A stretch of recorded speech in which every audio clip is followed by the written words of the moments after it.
7th class से 4th position हासिल की है मोहम्मद काशिफ गफूर ने,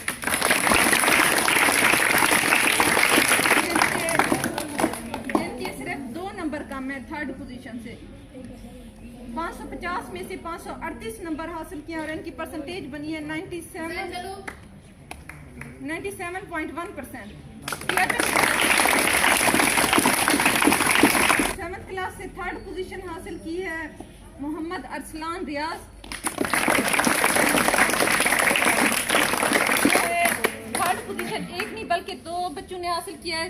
दूसरा जो बच्चा जिसने 3rd पोजीशन हासिल की है मोहम्मद सुलेमान। 7th क्लास से 2nd पोजीशन हासिल की है मोहसिन अली शौकत ने, इन्होंने 550 में से 538 नंबर हासिल किए और इनकी परसेंटेज बनी है 97.8%। 7th क्लास से 2nd पोजीशन हासिल की है हुरैन फातिमा।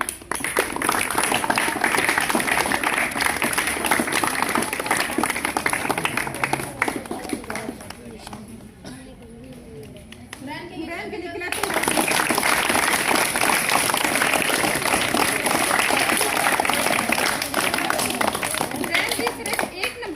से 1st पोजीशन से पीछे रह गई है। 7th क्लास में से 1st पोजीशन हासिल की है मलिक मोहम्मद ज़ोरेज़ हुसैन।